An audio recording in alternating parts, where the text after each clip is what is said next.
if you will, Pete, let's start and introduce ourselves around the table here and tell them who you are and where you're from. Pete Lawrence from the Vesta. I'm representing Moses, Southeast Georgia, Drury, Wayne, Brentwood. I'm Greg Morris, I'm from Raleigh. And right on time is Right on time, thank you, Mr. Chairman. John Burns, I'm from Effingham County, Fishery County, and Jenkins County, and all those good places in Southeast Georgia. and I'm Bob Lane, the chairman. I'm from Statesboro, Georgia. Cicely Hill, Vice Chair, and I'm from Cannon County and a portion of Flint. And I'm David Knight, I'm from Spalding County, I represent the folks of Lamar and Butts also. And I'd like to introduce some people that we feel as a committee are important to this committee, and I think most of y'all already know them, but for those that that might be joining us from elsewhere, some folks that are, and I don't see Commissioner Holcomb. Is he not present yet? We have a board. Have a board meeting, and he may be here later, I think he told me. But I'd like to introduce Susan Shipman, who is the Director of the Coastal Resources Division of Natural Resources. I'll hold your introduction to later. Becky Kelly, has she made it, or is she coming that you know of? No. She's en route, I understand. Well, Becky is the Director of the State Parks Division, and we want to Parks, Recreation, Historic Sites Division, and we'll welcome her maybe later. Dan Forrester is the Director of the Wildlife Resources Division. Gardner Sapp is our house research person who coordinates these committee meetings and will help us with the technical side of it, and of course keeps our minutes and really handles most of the committee functions as far as anything that's distributed or anything. Also, our legislative council this year is Wayne Allen, who we are not going to take up any legislation today or have any votes today, so they are so busy over there. We gave him today off where he wouldn't have to come and be with us today, where he could do some of his other works. Also, our intern for this year is Erica Askew. Erica is in the back here. She'll be helping our committee this year. And those of you that call in, you know, you may get Erica on the phone or either my secretary, Pat Harris. And I think both of them will be glad to help y'all with any requests you might have from the committee. We adopted the rules that we operate under as a committee last session, which is the first year of a 2-year term, and we will continue unless I hear objection from any of the committee members to operate under those same rules. Are there any objections? Okay, we'll operate under the same rules that we adopted last session and continue doing that. Our committee meetings are scheduled to be in this room, the Coverdale Legislative Office Building, 506, at 3:30 on Tuesdays. So we welcome any of y'all that would like to come and join us to come and be with us for those committee meetings. Hopefully, and you know, that's a big hope, I guess, is we won't have a lot of legislation this year, but I do plan to have our meetings on a regular basis and take up different topics that are important to this committee and that are important to the state of Georgia and our hunters and our fishermen and our people who visit the state parks from time to time. We have, I think, next Tuesday, we will have Dan Forrester in the Wildlife Resources Division will give us a presentation on law enforcement and the trials and tribulations that they have and the customer services that they do, and the way they handle it and what they try to do to make it as pleasant an opportunity for you folks that might encounter his people. So we look forward to that. One of our, possibly the next Tuesday, we may have Becky Kelly and give us an update on what's happening with the state parks. And we'll take up issues like that as we go along and as needs be. If there are other issues that come to the forefront, such as the baiting of deer or issues like that, deer dogging or whatever, we'll you know, some of those things might get waylaid and we might have to take up some of the other issues, or you know, there could be some legislation that comes through that you know will be time consuming. If we do, we'll have those things. Also, probably we'll get priority over any of the other presentations we're thinking about doing. Today, is one of those informative meetings, and it's to make this committee aware of what's been going on within the department, within the Coastal Resources Division of the Department of Natural Resources. I wanted the committee, I've had the opportunity to meet with several of these folks that you'll hear from today, and they all present a good particular side of this shrimp fisheries issue. They all are, it's all important to them, each one individually and to a group of people, and we want to hear what they have to say. And but basically, the department has been in charge or has spearheaded this study to see which direction we need to go as far as the shrimp industry is headed and what we need to do or don't need to do. And with that, I'm going to introduce Mr. Spud Woodward, who is the Assistant Commissioner for Coastal Resources Division and Assistant Division Director. Excuse right. me. I'll get that straight. I'm not ready to be anywhere near Commissioner yet. But we'll, Spud, with that, I'm going to turn it over to you, and I think you have a format of how you want to handle it. And yes, sir. You know, if you need us along the way, holler. All right. Well, thank you, Mr. Chairman, and thank you, ladies and gentlemen of the committee, for taking the time to meet with us today. Before I start my presentation, I'd like to introduce some other staff members from Coastal Resources as well as the guests that we've invited to come before you today. First, I'd like to introduce Pat Gear. Pat is our Research and Surveys Program Supervisor. Some of you remember Pat from some of our previous discussions on blue crabs. Doug Hamons is with our Constituent Services Program. Doug provides a lot of the interaction and liaison with the commercial and recreational fishing industry. And our guest we have today, first of all, is Mr. George Dick. He is now retired from the J.W. Fanning Institute. He was the lead facilitator for our public involvement process, and I'm going to be calling on him a little later to provide his perspective on the process that we used. Also in attendance at our invitation are Jimmy Drury from Camden County. We have Tim Jones from Camden County, Pat Matthews from Chatham County, and John Wallace from McIntosh County. And what I'd like to do is just give you a little bit of a context for why we started a public involvement process and looked into shrimp fishery reform, get George to talk about the process itself and the methods that were used, and then invite these gentlemen to give you their own unique individual perspectives about what we did, how we did it, and what the outcomes have been. And I'm going to make reference to this binder of information that you have in front of you. And if you need an extra copy, we've got some down here. Mr. Burns, you need a copy? Here you go. Sure. Sure, I've got it. Y'all won't have to share. We got plenty.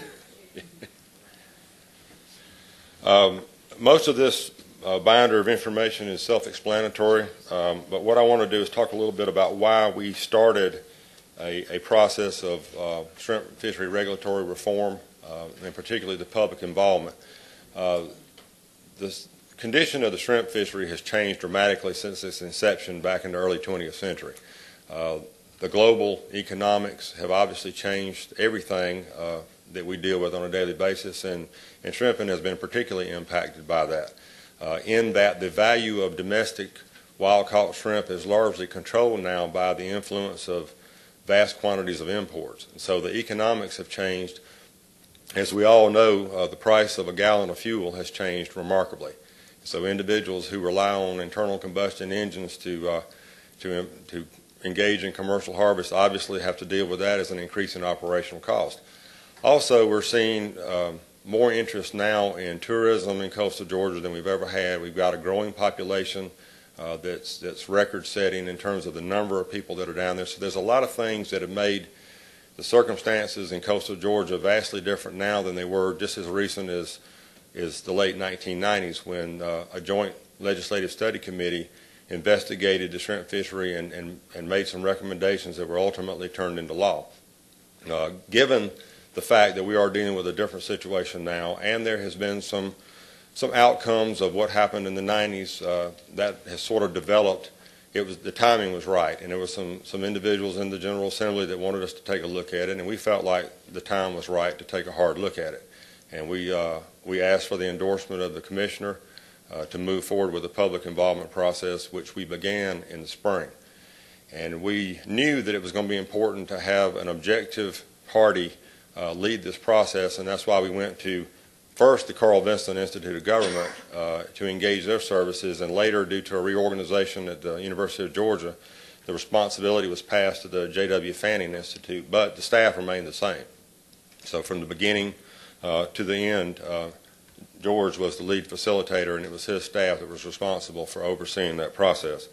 If you go to behind tab 2, it sort of walks you through a chronology of the process from the very beginning of how we met with some of our standing citizens advisory groups, had some open public meetings which were facilitated to try to get just every idea and every concept on the table so that that could then be brought forward to the stakeholder panel for them to take a close look at in their deliberations, which took place over the course of the summer into the fall. One of the most critical aspects of any public involvement process, particularly with a stakeholder panel, is populating that panel with the right representatives from the industries or the different sectors that are going to be affected. And that was one of the most difficult tasks we had, was getting people that would commit to the participation that we were going to require. And we were asking a lot of these folks, and days out of their lives, and we had 21 people that committed, ultimately 19 of which were fully involved in the process. So these are 19 people who gave, several days of their life without any compensation, and we owe them a debt of gratitude for persisting through this. And I mean, it was a labor on their part to come there and be there, starting at 9 o'clock in the morning all the way through to 4 or 5 in the afternoon. We did feed them a midday meal. We did at least do that, and we try to feed folks if we can't do something else. But what we did is, over the course of the summer, had several meetings where the stakeholders were given an opportunity to interact with each other and debate and discuss a variety of issues.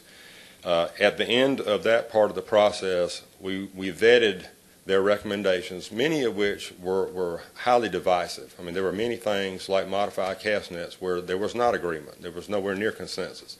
On some other topics, there was strong agreement amongst all the sectors, whether they might be a trawler or a recreational fisherman. But there were a lot of divided issues.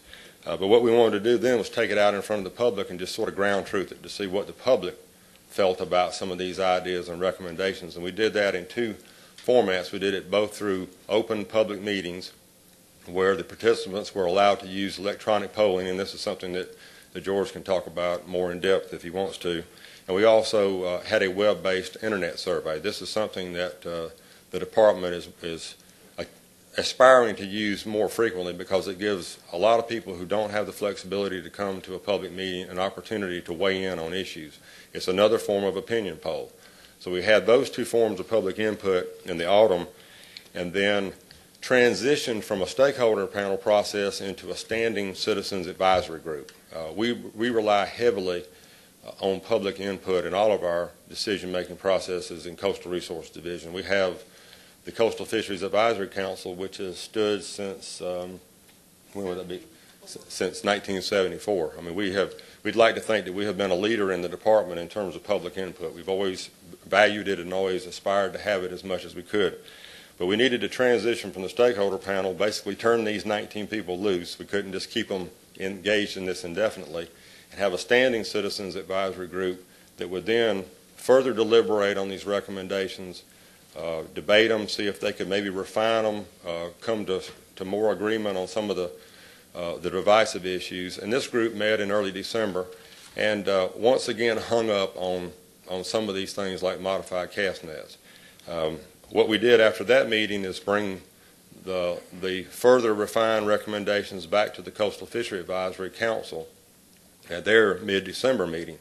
And that group decided to reject those recommendations, again, primarily because of the divisiveness of the modified cast nets and some of the aspects related to commercial cast netting. It was a split vote that was ultimately broken by the chairman. It was a 5-5 vote, and it was split by the chair's affirmative vote in support of the motion to reject. The council made no further deliberations. They didn't come back and say, well, we'll look at this later on. It just sort of a summary rejection. So that's all outlined in this chronology here, and there's a variety of supporting information that you can see through the other tabs. But what I'd like to do now is invite Mr. George Dick to come up and sort of give you his perspective on the process. George has worked in the area of facilitation his whole career, and he's brought a very unique perspective to this process, and I wanted him to share it with you. And then after his remarks are concluded, I want to revisit these specific recommendations and talk a little more about those. Thank you, Spud. Mr. Dick, we appreciate you coming and being with us today and giving us your perspective of how this thing was put together and what you did, your part that you played in it. Thank you. Thank you, Mr. Chairman and committee members. Before I start, I'd like to say that my roots are in Spalding County, and I'm glad that you're here. But I've been all over the place. My career expanded from Missouri, Illinois, South Carolina, and Georgia, all in the service of the people of this country because of being in the United States Air Force and then serving in South Carolina and Georgia in regional and community development. The latest thing I was before I became an alpaca farmer was a faculty member at the University of Georgia. And in that position, I worked in the state of Georgia and the surrounding states for approximately 15 years in the latter part of my career. And we profess, some of you have heard of the Institute of Community and Area Development, which is an old part of the university when I first started working. The principles of what we did at the coast and what we did throughout is based in reality in the founding of our country. It's based in the area of town hall meetings that move from gathering information until you have a representative group that sorts through that information just as you do and makes decisions and recommendations that are long-term and such as that. Specifically to the coast, when we first met in April of this past year, we had a long talk about what needed to be done as far as dealing with an industry in crisis. That's my term, not the DNR. And because of that, one of the things that we asked and they complied with is that when there was a panel established, that it be representative of all areas, to have the people who would typically be known as the bomb throwers inside the tent instead of outside the tent. And they complied, and we had a really good group. We began the process by interviewing each one of those individuals so that we'd have a base to share with each other of our opinions. And then we held, as Spud pointed out, the 2 town hall meetings. In that process, we used a nominal grouping process that was designed so that no one person could dominate the meeting, and that every person at the meeting would have an opportunity to give the input that they wanted to the process. That took place, and I believe there were probably close to 200, 300 people that attended those meetings, very well attended. That information was tabulated, and when we met with the committee or the task force the first time, it was presented to the task force. And we began looking at the different sectors of the shrimp fishery in Georgia, trying to determine what were some of the most critical issues that had come out of the public hearings and from the interviews, and how we could approach those things in a way that would provide the most logical and efficient way of dealing with a problem that had been germinating for generations. And so once that was done, we began looking at it and boiling it down. I would say we probably had close to 400 recommendations at one point in time. Those recommendations were looked at. They were first dealt with within the group using what we call an electronic polling process. That was within the group. That got it down to a smaller number, and then we met again and reduced it further, and we had the electronic network that some of y'all probably have dealt with before with the Carl Vinson Institute of Government, where we had terminals at each of the tables, and as we went through the thing, people at each table in consensus could put in the changes they'd like to see with each of the recommendations. Once that consensus was come up with, we had another electronic polling and narrowed it further. But before we went to the public with the recommendations, it was my decision that we needed to have a meeting so that we could take the recommendations that came from the public, recommendations that came from the task force that was sitting, and the DNR staff. Because from our viewpoint, the most long-lasting and most beneficial recommendations that could come out would be those that each group could work toward. And we had to know where the Department of Natural Resources stood on some of the issues and where each of the segments of the industry or the fishery stood. Once that had been deliberated, and we did not use electronic polling, we used the manual version of electronic polling where the sticky dots were put on the sheets where you looked at where you think some of the strongest effort should be applied. Again, that boiled the recommendations down to the point where they were tabulated by the Department of Natural Resources and presented to the public in two public meetings. Those public meetings were conducted using the electronic polling process, where each individual at the meeting was handed what looks like a garage door opener with numbers from 1 to 0, and they had the opportunity to express their opinion on each of the recommendations. That process went through, and at the same time, after that process, people who were attending at the public hearing were told if they had other comments that they wanted to write in, they welcomed those, and that they could go to the electronic version as well and give their opinion there. It was a process that stressed the total accumulation of information to focus on a problem. Now, the reason I keep saying problem is because the coastal fishery is faced with a situation where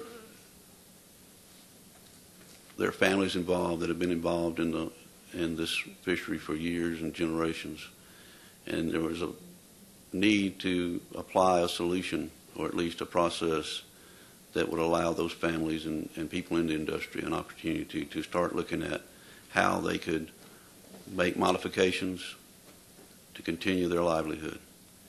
I realize that as a facilitator going in, and even though a facilitator is not supposed to be caught up in the emotions of the thing, you can't help but look at a situation when you have families involved, such as the textile industry in our country, where you really want to make sure that when something comes out, that it really is going to be a long-term thing.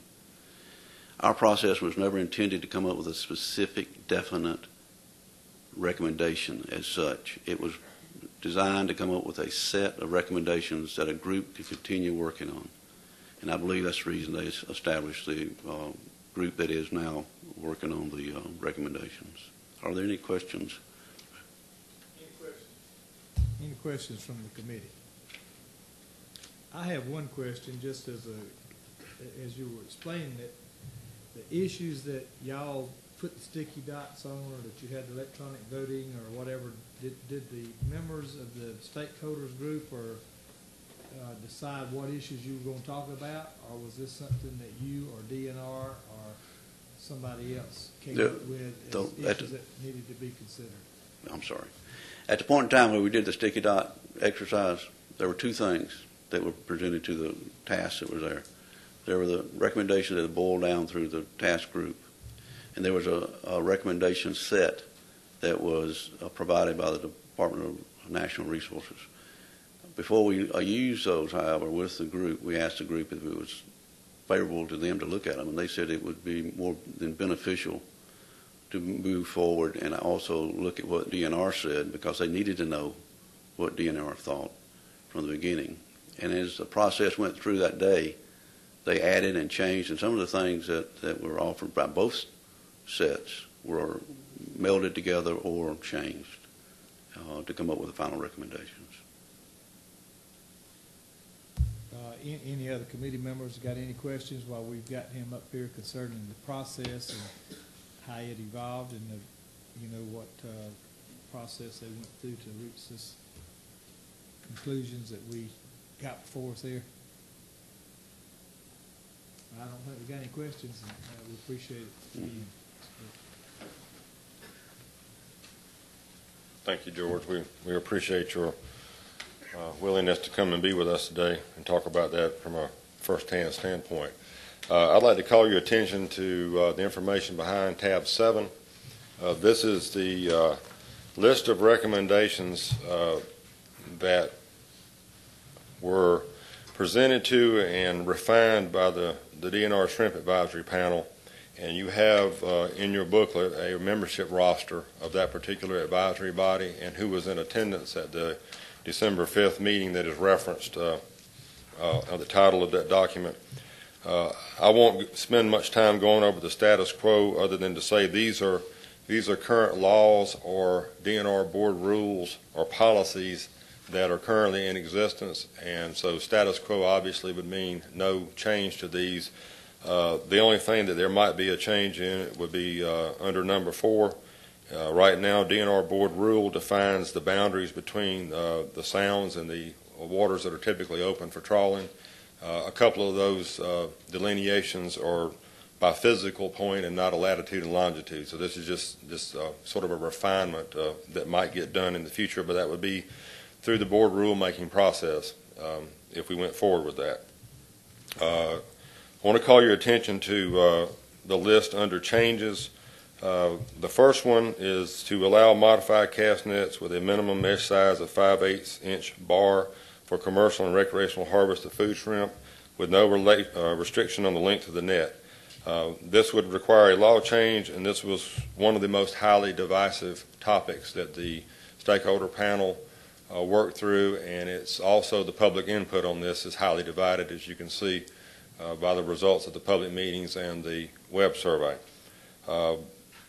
The concerns about this gear range from the fact that it is too efficient and it will allow people to easily catch more than their limit, which would encourage them to violate the possession limits, to possibly sell recreational caught shrimp, which would be in violation of law, a variety of things like that, to on the pro side saying if you've got a possession limit, then why make me throw 100 times to get it when I can throw 20 times to get it. And I did bring a modified cast net with me today just in case some of you have never seen one. If you'd like to see one, I have one here with me today. I believe it'd be a good idea if right now you would take a minute and Okay. show the committee members, because I don't know that, I'm not sure that all of them realize what we're talking about. You can imagine that when this went through the metal detector, they were kind of curious about what this was. But a modified cast net is a conventional cast net that has been modified by the addition of some material above the lead line. In this case, it's bubble wrap, just like you would see items shipped in. It can also be done with duct tape, lawn chair webbing, a variety of other materials. What this does is the natural performance of a cast net is to throw it out flat and wide like a frisbee, and then it collapses on itself as it sinks in the water. This material acts like a hydrofoil, and it keeps that net flatter in the water as it sinks, so that this net is more effective in deeper water with this modification than it would be without it. So that's one version of it, and this is a net that was confiscated by our law enforcement. What size net is that? Well, I hadn't unwrapped. I'm guessing this is probably a 12. It looks like a 12-footer to me. And Tim or Jimmy, would you unwrap that and we can show them what a 12-foot long net looks like? And let me ask you, when you do when you got it modified like that, does it help you throw a better circle, or it's nothing to do with that? No, it really doesn't help the throwing. It just helps the performance of the net once it's actually in the water. And one thing about it is because of the natural tendency of the net to flatten out in the water, a less accomplished net thrower it's a little more forgiving for a net thrower. But that was a very contentious issue, as it has been for several years now. What size, excuse me for interrupting. That's okay. What size mesh is on that particular net there? Do you What'd you guess? Can you tell? 5/8. It looks like it's probably 5/8. And most people who are seriously engaged in food shrimp harvest self-regulate themselves with a 1/2 inch or a 5/8 anyway, because it's going to allow smaller shrimp, which are less desirable for food, to escape through the mesh anyway, or more likely to escape through the mesh. Let's talk about that while we're on that issue, just for a second, because I noticed if you recommend, or the Shrimp Advisory Panel recommended a 5/8 inch net. And I've been told that there's a lot of recreational shrimpers right now that would have to buy new nets because they in fact have a 1/2 inch size net right now. Right. That would certainly be an outcome of this. That right now the recreational size limit is 1/2 inch, commercial's 5/8. And so if this were to become law, then obviously the 1/2 inch nets would now be illegal. So that's the department's position on 1/2 inch versus 5/8 inches. We're neutral on that. I mean, in terms of the difference it makes in shrimp escapement, it's more of a practical decision than it is a biological decision. You want what size net? I think we determined this is 12 foot.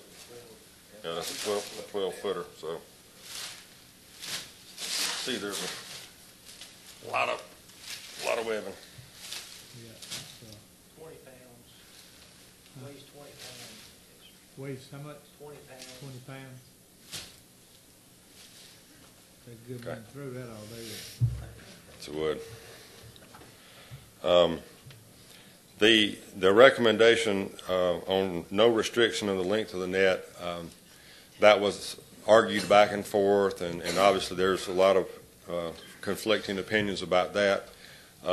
When the department was asked to provide any input on that topic, the code now specifies what a cast net is in terms of its definition, and it has to be a hand-thrown net. So there are obviously some fears that someone might come up with a pneumatic cannon or some kind of thing like that would allow folks to use a larger net that might be a cast net, but the code is very specific about it having to be thrown by hand. So that's an issue that, to put the citizens and the law enforcement guys in the position of having to measure a length of a net, but if that's something that the public feels is important, then obviously that's something that they feel strongly about.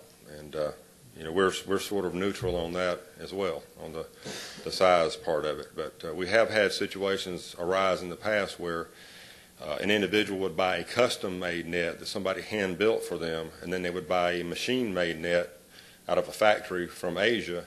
And, when you stretch the net out and put a measuring tape to it, there would be a deviation in the length of the net. And obviously our law enforcement officers are not interested in writing citations for an extra 3 or 4 inches of webbing, but it does put them in a kind of a interesting predicament when it comes to enforcing the law. This is a very divided issue. You'll hear from the guests we asked to be here today on this, I'm sure. Number 2 directly relates back to the modified cast net. In fact, number 1, 2, and 3 are the ones that were most contentious and most strongly divided the stakeholder panel and the public. Number 2 would be to close state waters to the recreational harvest of food shrimp on November 30. This is in recognition of the fact that we don't know how many people are engaged in recreational cast netting. We have no specific license, permit, stamp, or anything that allows us to know how many people are doing it. And there is a concern that if the modified cast net is allowed, again, that there will be a renewed interest in cast netting, particularly in the recreational sector, and we could be seeing a drastic increase in recreational cast netting effort.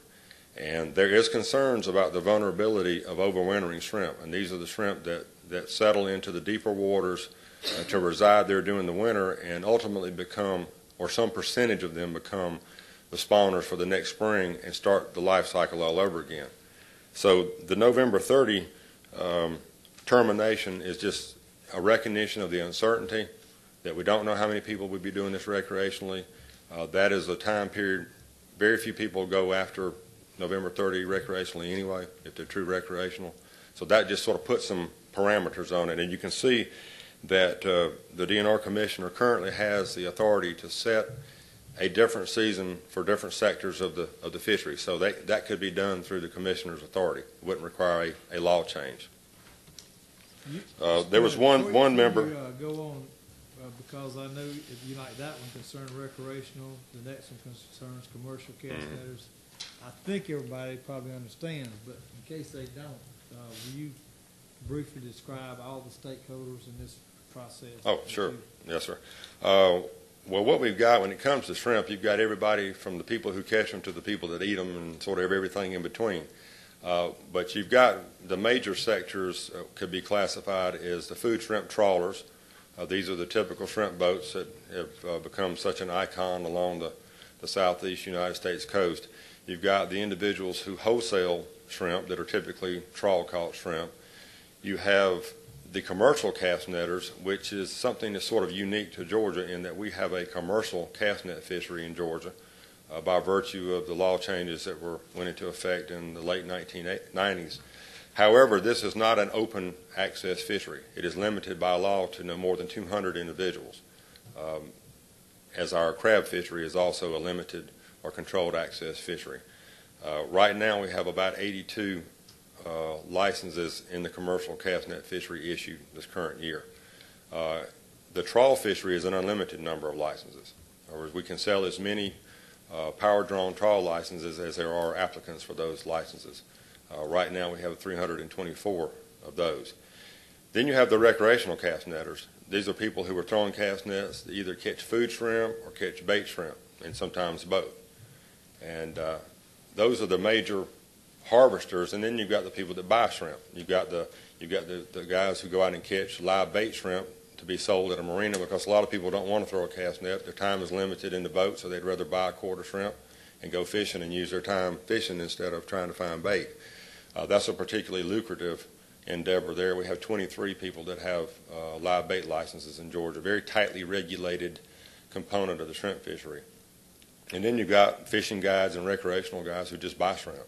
And then you've got the general public that buys shrimp and the restaurants who buy shrimp. So it covers the whole gamut. Okay, thanks. Okay. Back to number two, one of the individuals on our panel suggested moving the closing date for the recreational harvest back to October 31st again, because they've got a particular concern about the vulnerability of these overwintering shrimp and the fact that, every year is different. The onset of winter comes differently, and this year, it looks like we had a winter in December and then it went away, and now we've got 75-degree temperatures down there, and so it's highly variable from one year to the next. Number three deals with the possession limits for commercial cast netters. Right now, commercial cast netters are restricted to 60 quarts head zone of shrimp per day. Just to contrast that, the recreational harvesters are restricted to 48 quarts of head zone per day per person or per boat. So if they've got 3 people in a boat, they're still restricted to 48 quart cooler, or if they're operating as an individual in a boat by themselves, they can still have 48 quarts. Again, this was one where there's a lot of divided opinions from the different sectors. The commercial cast netters feel like if they're going to be a legitimate enterprise, and they need to be able to operate in a manner that provides the greatest opportunity for profit. So obviously they would like to see more liberal possession limits. The trawler, food shrimp trawler fishery is not bound by possession limits by comparison. But then the commercial live bait fishermen do have limits. So if a trawler goes out and he's catching live bait shrimp, he's restricted in the number he can have. So it runs the gamut depending on the sector of the fishery. What you see here is the best that could be produced. There's not consensus on this, but it would be to allow 150 quarts through November 30, and then after December 1st, that possession limit would be decreased. And then there would ultimately have to be a decision made on part of the department to look at the conditions that exist and to decide whether it would be prudent to continue to allow a cast net harvest in the estuary or not, after the 1st of December. The remainder of this list, there was generally pretty strong agreement. From 4 down through 13, there were some differences of opinion, but there was not nearly the divided opinions like you see on 1, 2, and 3. Number 4 is getting back to something that the General Assembly did a few years ago. This was done at the request of the shrimp trawler industry. They were concerned about larger boats coming into state waters, and so a a maximum trawl size law was passed, and then we ran into problems with the enforceability of that, and there was a 7-foot draft exclusion put into that, and the discussions led to the point that, given all the things that are changing and going on, and for simplification's purposes, then just repealing this would be a prudent course of action. And again, there wasn't 100% agreement on this, but there was a lot of agreement on it. Number 5 is something that that could be done that would help all sectors of the commercial food shrimp harvest fishery. Right now, if an individual is displaced from their traditional dock, say for instance they've been in a commercial dock for 30 years, that dock is sold to be turned into a private marina or something like that, that individual has to find another commercial dock because they cannot go to a marina that sells live bait shrimp and unload their food shrimp at that facility. What number 5 does is addresses that. It would allow the offloading of food shrimp at a place that's licensed to sell bait shrimp and wholesale of those shrimp, but not retail. And this would give food shrimp harvesters some greater flexibility to conduct business in a rapidly changing world. Number 6, as I mentioned, we have a fishery for live bait shrimp. We have designated areas of the estuary where people can go in and pull a bait shrimp trawl. These are what we call bait zones. Right now, a commercial live bait harvester cannot use a cast net. They are forced to use a trawl. But what is happening as the coast develops, we're starting to see encroachment into some of these bait zones. Private docks are being built, and a person who just spent $70,000 building a dock, sometimes they are resentful of a guy dragging a trawl through that creek. And yes, they're the last ones to get there, but it breeds conflict. And what we've heard from some of the bait shrimp harvesters is if they had the flexibility to use a cast net, it might reduce conflict with some of these waterfront property owners and dock owners. So, that's what number 6 is addressing, and all the other restrictions that affect bait shrimp harvest would remain the same. Number 7 is an action that would make consistent all of the commercial fishing hours. Right now, trawlers can operate from 5 in the morning to 8 p.m. A live bait harvester goes from 30 minutes before sunrise to 30 minutes after sunset, and commercial cast netters can go 24 hours a day. So we have it's all over the board. And there was pretty strong support for this amongst all the different sectors so that it would be uniform across all commercial fishing.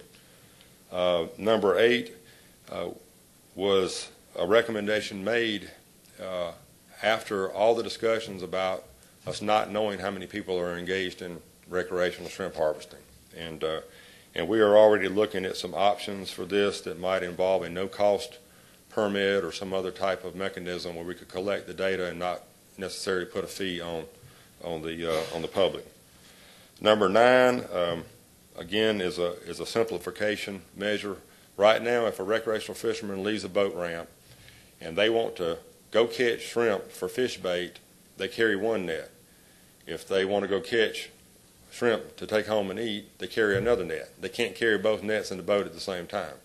And obviously with $2.20 a gallon gasoline, a person really doesn't want to ride 10 miles to their fishing drop and then turn around and come back to the boat ramp, drop off their cast net, pick up their food shrimp cast net, and go back and catch food shrimp. So we've talked over all this with law enforcement, and they don't see any big issues with that because all the other possession limits will continue in place. Number 10 is an internal policy to coastal resources in the department. This deals with opening and closing these bait zones that I mentioned earlier. Number 11 is a housekeeping issue to deal with one of the problems we've had, and that is we issue licenses in these controlled access fisheries by lotteries. If somebody does not renew their license, then it goes into a lottery.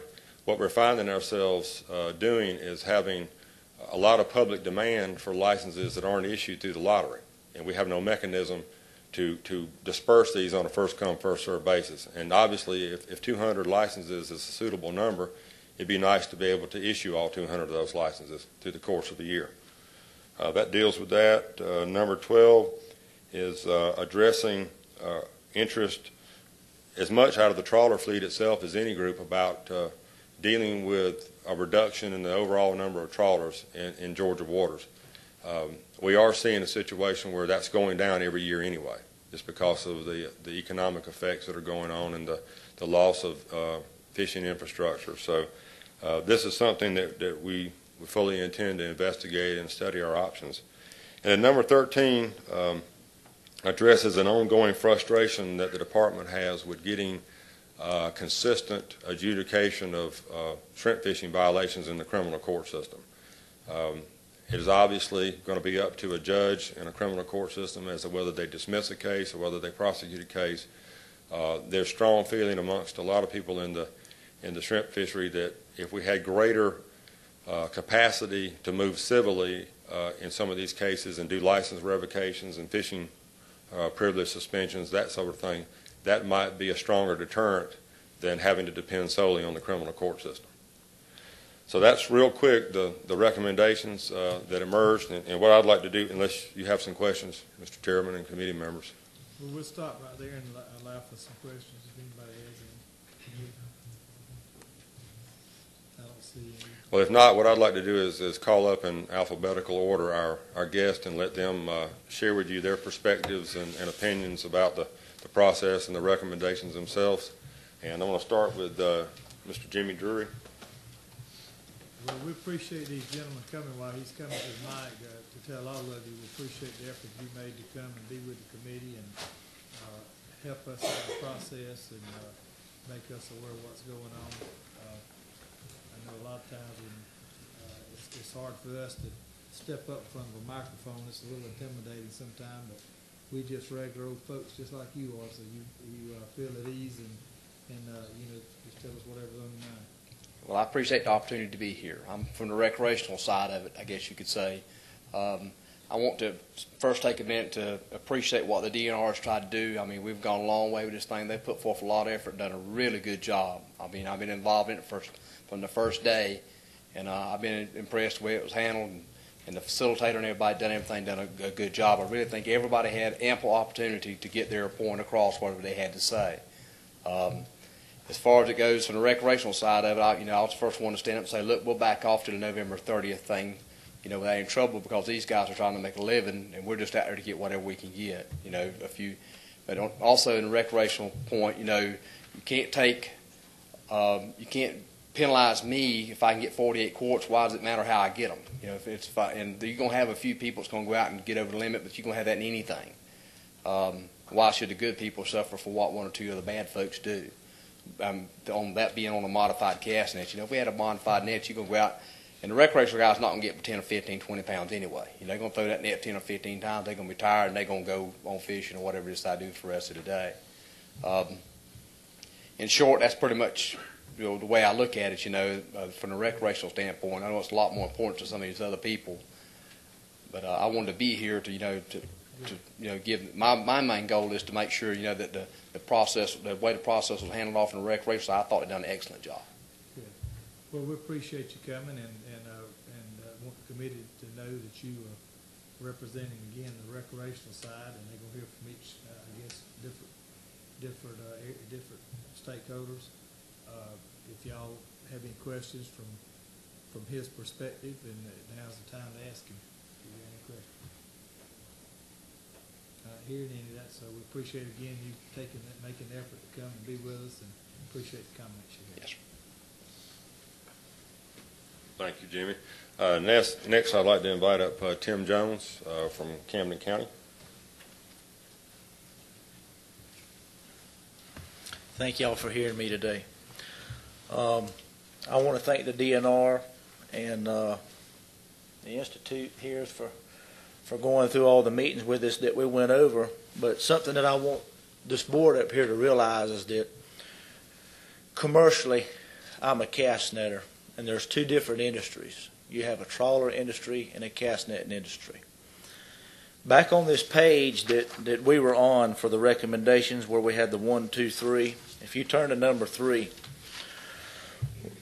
where it says we increased the daily possession limit for commercial cast net food shrimp harvest to 150 quarts through November 30th. On December the 1st, the possession limit is reduced to 75 quarts. The reason for that being is because there was a lot of concerns on the overwintering shrimp. Well, The lifespan of a shrimp is usually 12 months. In 1994 and 1995, we had a hard freeze that devastated our shrimping industry then. The next following year, the shrimp trawlers broke a record for the most shrimp that was ever caught. So I think Mother Nature can do a little bit more damage than 83 commercial cast netters can. And I just hope that we could come to a conclusion where my kid one day could take my footsteps and have the right to choose to be a commercial cast netter. And on another issue, without the modified nets, the industry is down where it is right now, which is at 82, 83. With the use of the modified cast nets, your license would fill out. And with the environmental issues that we have going on with turtles, bycatch issues, to me this is a more environmental friendly industry. Development impacts, economic impacts. It's just another alternative that we all really need to look at on all sides of the issue as far as it being environmental friendly. And as far as the season goes for commercial cast netter, with the scientific data that DNR uses right now, the process that they use was a 40-count shrimp closure. Has been working accurate to keep people off of the small shrimp. And like I say, if it's not broke, don't fix it. And if there's any questions right now from anyone, Anybody in the committee got a question? Let me ask one question. Is you as a commercial cast netter, is this a limit that y'all asked for? Is this something that the committee, is it a compromise situation? I mean, did the commercial right? We'll see. 200 quarts? I see what you're saying. Well, at first, when we had talked about this, it was unlimited. Okay, and through some talks and everything, we had come up with a conclusion of 150 quarts. Well, the overwintering shrimp issue had come up because from the guys I know that do this for a living commercially, and it's like what Spud was talking about earlier, weather, salinity, temperature change, it was 78 degrees yesterday, dictates the migration species of these shrimp where they're going. And to literally close it for us on a December the 1st would basically devastate our industry. Also, we usually, depending on where you're at on the coastline, don't start catching shrimp until about the last week of August. So for me to pay $255 for a commercial license to shrimp for 60 days when there may not anything be there, it's a hit and miss situation. But we listen, we work, we try to negotiate with the other parties in the industry, and I hope as a body everybody will look at this and take my livelihood in consideration as a commercial cast netter. We're the only commercial industry that has a limit. And it's like I said before, if you measure bycatch ratios, most everything that we catch, it lives. Very little that we do catch dies. We're not in the areas where the turtles are. And like I say, we try to work with the DNR and any organization that we can to help promote this industry in a whole, throughout the state of Georgia. Let me ask, we've got a question down front here. Mm-hmm. You're a commercial cast netter. Yes, sir. Do you, we know that the modified net's not enforced all the way across the board. Correct. Do you have to leave home to go fish or a cast net, or how do you? Yeah. Oh, well, with the modified cast net, it's sort of like what Spud says. The efficiency of the net, as far as helping you catch your catch, without it, you're basically out of business. Well, I just wonder, are you going to McIntosh County, for instance? Well, no, I'm in Camden. I know you live there, but would I go to Camden? Do you go to McIntosh? Because on occasion I do. In Camden, It's enforced, isn't it? No, It's not enforced now? no, not right now, it's not. Okay. Camden and McIntosh are the two counties that it's not enforced at. And literally, that's why you have a license of 82 or 83 right now. Because that's the same principle as you got 4 wheels on a car, but let's go to Atlanta and take 1 wheel off. That's basically what it does to my industry. Are you saying that that people are using modified net and it's not being enforced in those 2 counties? Is that what you said? That's correct. Okay. The question I had was a pretty hard question, but I want to hear what your response is to it. Mm-hmm. Can 83 cast netters with 12-foot modified nets Mhm. do damage to the shrimp population for the next year? In my opinion, no. That's coming straight from my heart. There's no way possible that I could see. Not 83 of them. Not when you have hard Well, freezes. Let me back up. Uh-huh. 200 of them, because there's 200 possible licenses. 200 of them, I would say no. Now, I'm speaking commercially. Recreationally, Well, there's I no don't statistic think- on how many recreational cast netters there are.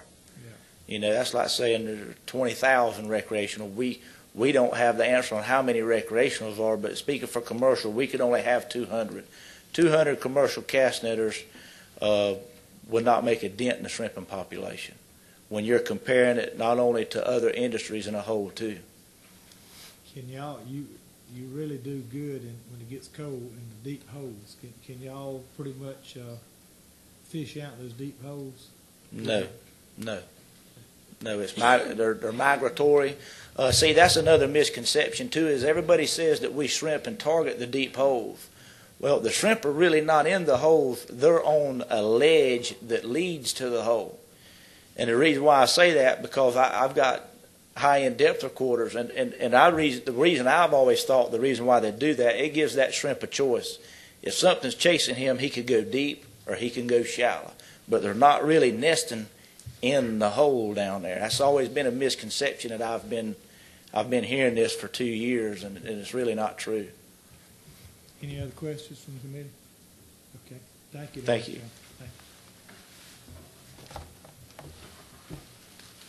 Thank you, Tim. Next, I'd like to ask Pat Matthews from Chatham County if he would come up and address the committee. Well, thank you to Spud and Susan and the rest of the DNR staff and the committee for having me here today. I run a shrimp dock down in Savannah and Tybee Island. It's been in my family for 3 generations now, since about the early 1900s. And the main concern I have is with protecting the shrimp industry in the state of Georgia. And I feel like that my biggest fear is by allowing these modified cast nets, that we're enabling them the opportunity to catch our winter over crop, which is, everybody knows is the main conservation that we have. That shrimp is a mass reproducer, and that's the shrimp we're trying to protect. And I just feel like I've been to all these stakeholder meetings and this summer, and the public hearings and everything also, and I feel like the reason there was not a consensus on the modified cast nets is because it's not in the best interest of the whole industry. And I hate to throw all that out the door and just say we can't have taped up cast nets. And I see that there's a compromise here that probably we can all live with without, the cast netters can make a living without depleting the resource, the winter overcrop, and that we rely on to renew our resource each year. And I'm thinking that I wrote a little note here. I'll just read it to you. I feel there was no consensus for the controversial modified cast net fishery in the Sounds because of the time frame the cast netters wanted was not in the best interest of the shrimp resource and everyone concerned. The DNR closed the sounds because we were depleting the resource by not giving those shrimp the opportunity to remain inside in the deep holes and renew our resource in the spring. If we decide to allow these protected shrimp to be harvested, again, it should be done after the shrimp reach maturity.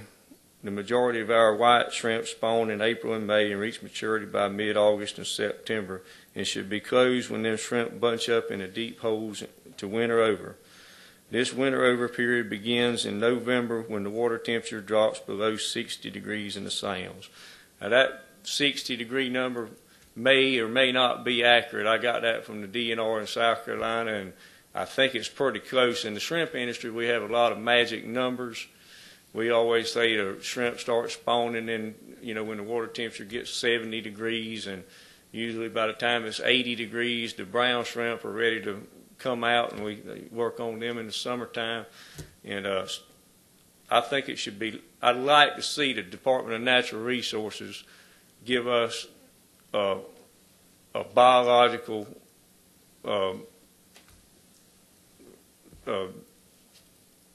time every year that would be in the best interest of the industry. Hopefully, they can just make that decision each year and allow these people to fish in the sounds with these taped up nets until the shrimp begin to winter over and bunch up. And I think that probably if they start looking at it around the 1st of November and make a decision at that time or sometime, or be able to get the commissioner to close the inside fishery at a different time from our offshore fishery, which is, the beach is what we call the offshore fishery. And I hate to see them allowed to catch the shrimp that we're trying to protect, that we rely on to renew this resource each year. Has anybody got anything else I could say that you don't understand? I think everybody understands that, but I just wanted to. Let me ask one question. Okay. Do you, are you saying you don't agree with the recommendation saying father modified? You don't think we ought to have him modified nets? No, sir, because I feel like it's just like right now that, if I catch a trawler dragging in the sounds, he drags through one of them holes, that it's a big, that we would like to see that enforced as strictly as we can and have a heck of a deterrent and all to stop that from happening, because we're trying to protect these winter over shrimp. The reason they stay inside and get in these deep holes is to renew our resource each year. And we've got to protect those shrimp and not look at ways to catch those shrimp. And to me, the modified cast net is just a means of catching the shrimp that we're trying to protect. If that wasn't for, the only reason for the modified net is to go down in the deep, to be able to fish in the deep. And the only time the shrimp are in the deep is when they bunching up, ready to winter over. They lay there dormant and hopefully stay there until the next spring when they spawn. So no, sir, I don't think it's a good idea. I think that if they want to be able to use the modified net to fish in the deep before the shrimp or get bunched up, before they all fall out, the ones that don't come out are the ones we need to protect.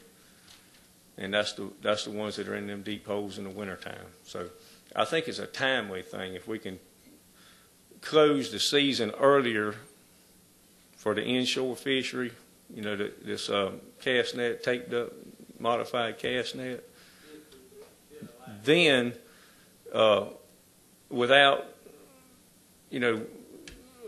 allowing them to catch those winter over shrimp, that's the main concern I have. And it can be done, with depth finder. You can anchor up right on one of them holes and sit there and throw in that hole until there's nothing left and then go to the next hole. And really, it's just as effective at wiping out the shrimp in that, in the wintertime than it is to drag a trawler through there. Representative Burns, that's good. Quick question, Pat. Okay. Or two parts to it, I guess. I see where you were a dock owner and a dealer. Do you also have use a boat, or do you? No, sir. I'm just here to represent the boats at my dock. If they wipe out the shrimp industry and there's nothing left, and I could turn it into a marina tomorrow, so it's not going to be the end of my livelihood. But I hate to see the future of all these, this industry just go to nothing. I enjoy what I do, and I've done it all my life, and it's kind of in your blood, like farming, And I just, I want to see, I hate to see them do something just because they're being pushed into it, and there was never a consensus, or there was never an agreement from everybody that this, what you're talking about is a handful of shrimp. It's not a lot of shrimp, but only that little bit of shrimp are the ones we rely on each year to renew the resource. It only takes a small amount, because shrimp are such a mass reproducer. And I just hate, it don't make sense. It's not, I don't see any biological rationale behind catching those shrimp. I have a follow-up on that. Just change it a little bit. Now, did you say you could possibly agree with the modified nets if the season was closed earlier? Yes, sir. Is that what you said? I sure could. I think that'd be the way to go. How much earlier? Well, I think it should be left up to the biologists with the Department of Natural Resources, Pat Gear, whoever that make that decision. But I think it should be looked at before November, sometime in the 1st of November to December, because it just depends on the water temperature. Each year could be different, I think. But I know it could occur as early as November. I'm not saying it should be closed on the 1st of November. They may be able to go longer than that. Yes, sir. Going back to the two counties, shrimp migrating, do they usually switch from one county to another, large land area? I mean, I know those right on the border, but I was just wondering if they switched around, moved around quite a bit. Well, all the Spud, Susan can tell you this, or anybody with the DNR Coastal Division, but all the tests that they've done, tagging shrimp and all that, they've always, when they come outside of the sounds, on the beaches, they've all been caught to the southern. They go all the way down to the Cape, I think, and they've never found any further south than the Cape, but they always move south, and they never come back, So, but now. Okay, go ahead. The reason I was asking that question, can we see any effect if we're doing the modified net now? Can we see any effect in those areas now, as far as depletion of the shrimp? Or that was basically. Some of y'all may have to answer that. Well, there's really no way to tell because it's all up to the conditions. But now, if you ever have the right conditions in the summertime for them shrimp that are spawned to survive and make a good crop of shrimp, it's a no-win situation if you've already caught the roe shrimp up that are going to do that spawning in the springtime. So the only real control, the only thing we can do to ensure that we have to maximize our crop, basically, is to protect those shrimp and give them every chance they can to spawn. And then the rest is up to Mother Nature. It may take a few shrimp to make a bunch of shrimp, and it may take a lot depending on the conditions. But either way, if you don't catch those shrimp and you let them spawn, then you're better off. Whether if you get the good conditions, you'll have more. If you don't, then you're still better off. Any other questions from the committee? Let me ask you one, and I'm asking something I'm not sure the answer is to start. I mean, I don't know. I'm asking a question, but I know that South Carolina allows you to bait, and I know that they have. I guess they have commercial cast netting. Don't they? They don't have commercial. Just recreational. Not commercial, but they do have a modified cast net, and they're looking at stopping that. They just started it, I think. I don't even know when, in the last year or two.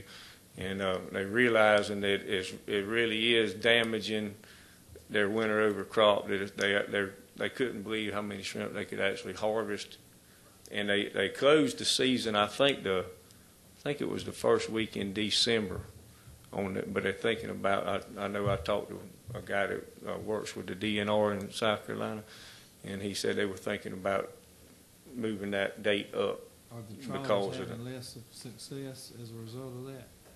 Are you trawler boats? Are they Exactly. Again, there's really no way to tell because they caught the shrimp that, how do you know whether you wouldn't have had more shrimp or not? Well, based on the previous years, are they having a drop? Are they the harvest dropping in South Carolina from the I'm sure they are.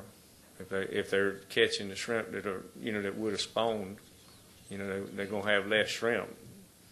I think that I couldn't answer that notion. Okay. A question from David Knight. Mr. Chairman, a good question. I think the gentleman's made a point. He wants to go on based on sound biology. There should be records from South Carolina that should be able to back up this. I mean, I would think that their Department of Natural Resources, the DNR, would be able to supply some.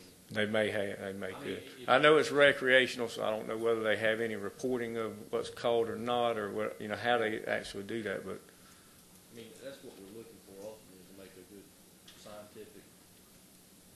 I mean, that's what I'm hearing you also say. To do it based on sound biology. and sound biology tells you got to protect those shrimp and allow them to winter over, and spawn. That's the whole reason we have shrimp in this state, and then we have a resource like we do is because they're such a mass reproducer, and we have to allow them that opportunity to spawn, to winter over and spawn. And the inside, by closing the sounds, we've done that. We've proven it over the last 30 years or so since the sounds have been closed.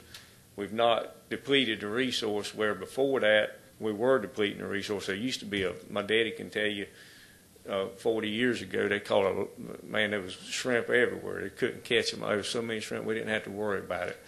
And by fishing them sounds, it was steady declining. When we closed the sounds off and protected them and gave them every chance to spawn, the resource is holding its own. And maybe, you got good and bad years, but it's not declining like it was. So I think if we keep, it's just like everybody, the general consensus was at all these stakeholder meetings that our Department of Natural Resources is doing a great job in managing our resource, and that we need to leave it alone like it is. And then now we're talking about making a change that could be detrimental to the industry. And that's what I'm concerned with, that we don't allow them to catch the winter over shrimp. And the only way I see to do that, if you're going to have modified taped up nets, is to close the season earlier on them before the shrimp get in that position to winter over. Good. Thank you very much. I appreciate y'all. Thank you. Thank you, Pat. And now I'd like to call John Wallace from McIntosh County.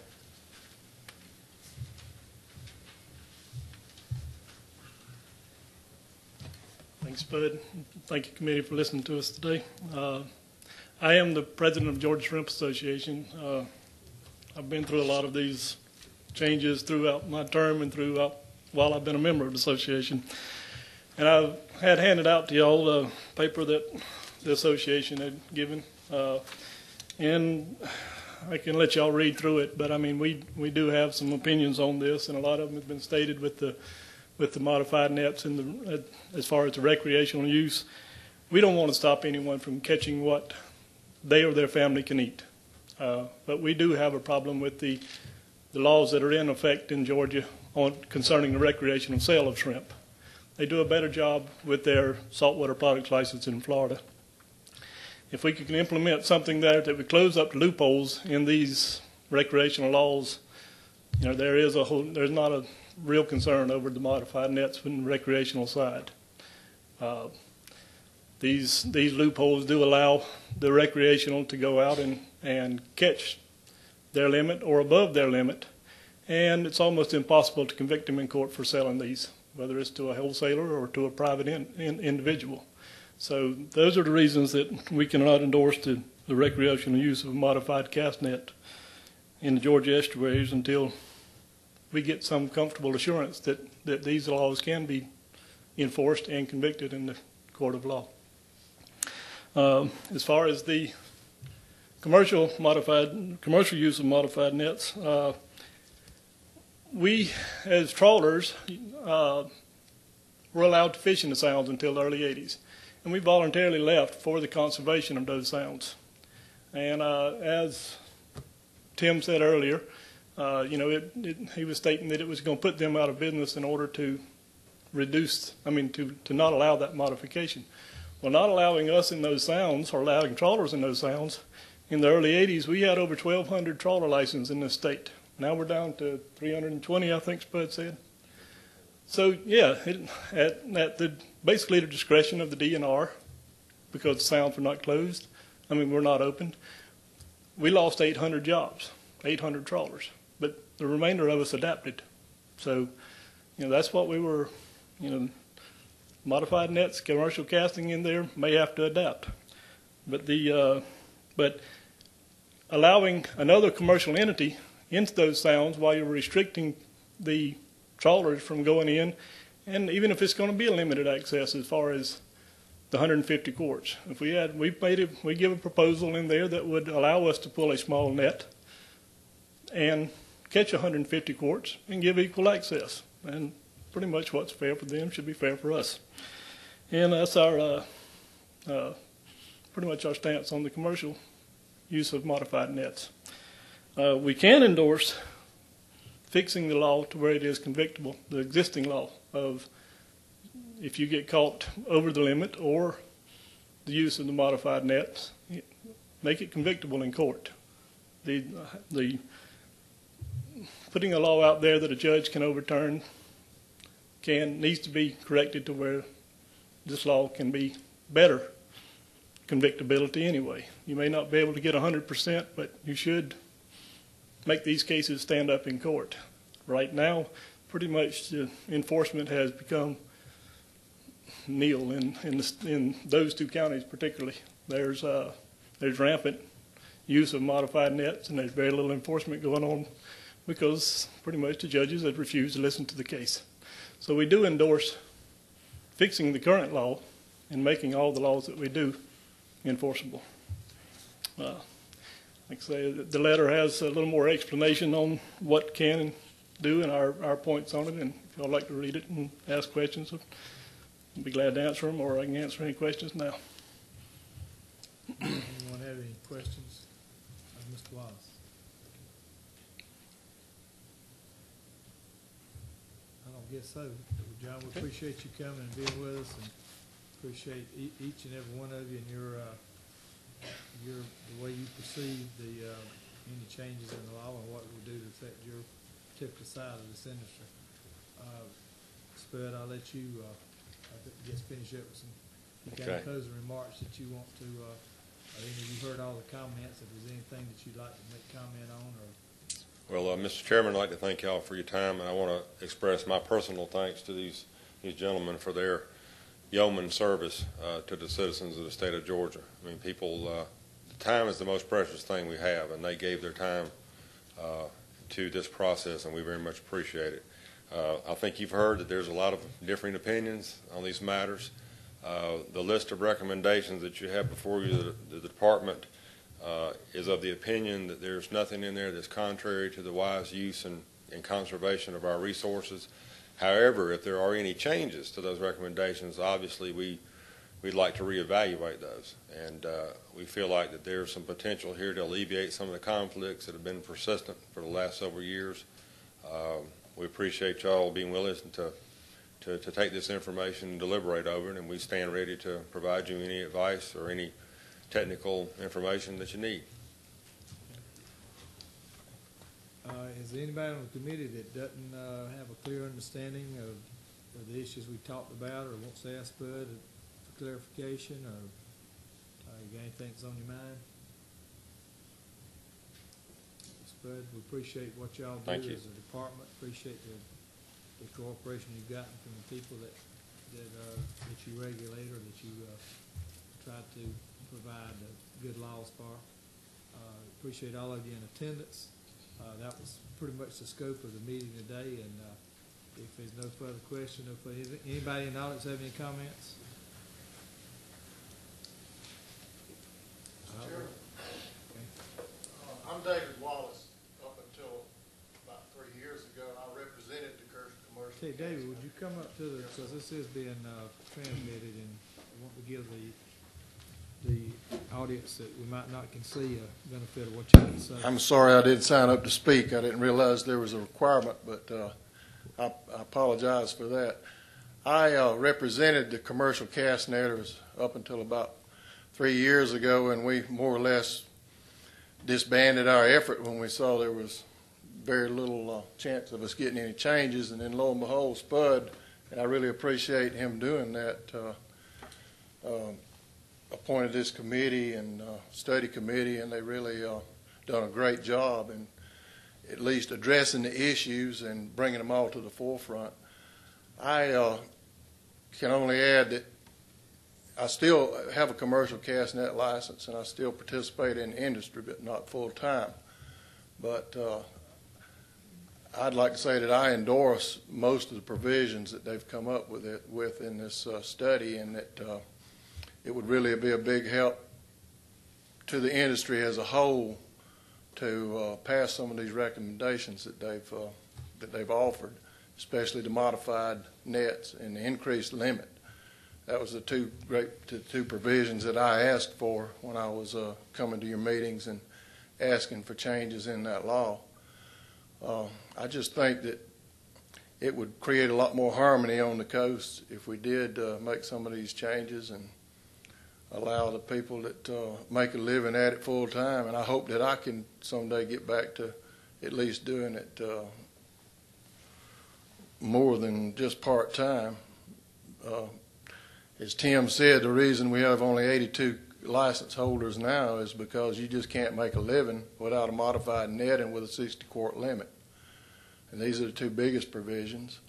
As far as the time to close the season, I did it long enough to where I know that 100 or 200 commercial cast netters are not going to deplete the resource, the overwintering shrimp. These shrimp that they're catching before, when it was a great issue, they were catching the shrimp in the deep holes down in Camden County in the southern part of the state, and they were catching a lot of shrimp. And they addressed that with putting the cast net season so that you could close them, along with the commercial trawlers. And we felt like that was a fair thing to do. And as far as closing them October 1st or November the 1st, you really don't have a lot of shrimp that stay in there during that period. They fall out. In other words, they had just a few weeks ago, we had a big falling out, and the trawlers were catching, a lot of shrimp, 50, 60, 100 boxes a day.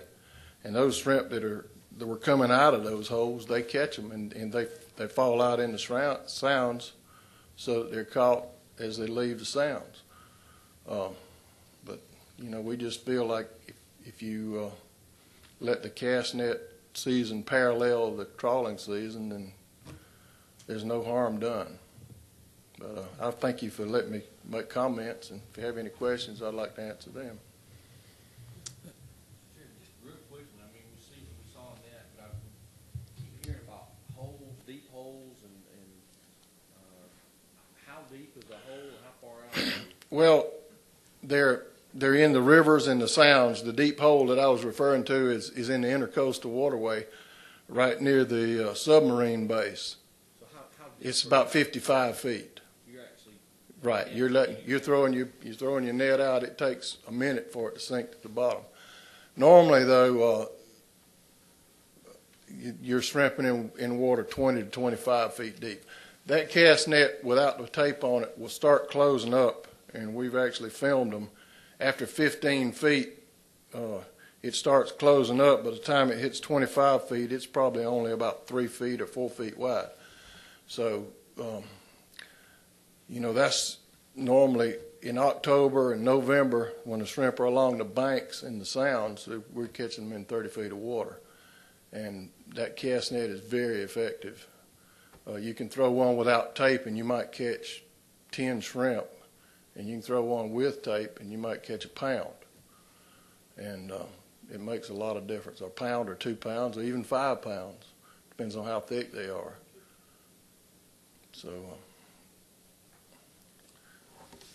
and I would like to add that I agree with what Tim said. As long as you have a limit, then, you know, why stop our ability to catch that limit?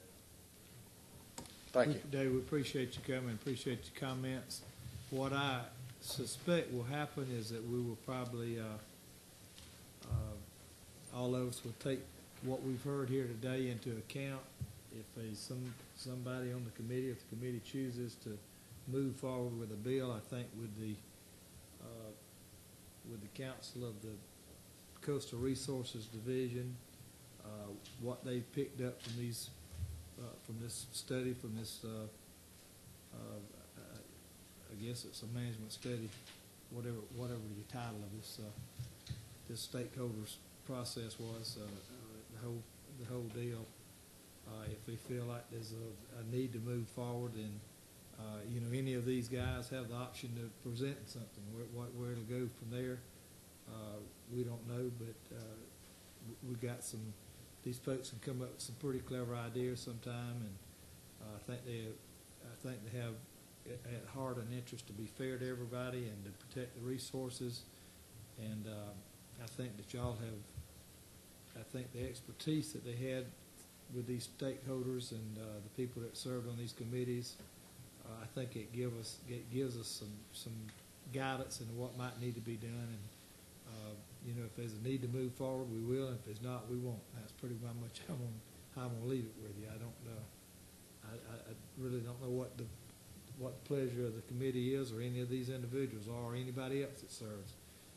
But we do appreciate all that you've done. I realize the time commitment that each of you had in coming up with these recommendations, and as hard as it is to get two people from two different viewpoints, I guess you know, all of you have a different perspective of the issue, and I think all of you want to conserve and protect our shrimp fishery. So, and I think all that your input and all has given us some at least some ideas.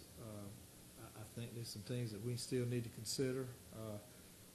I always hate to compare us to other states and do what other states do or don't do, but you know, sometimes you can benefit from other people's mistakes, and so we want to look at that issue also.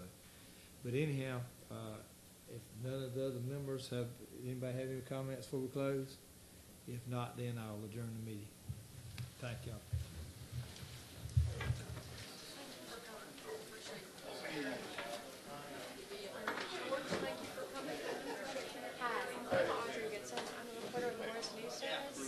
And our papers throughout New Brunswick and that area.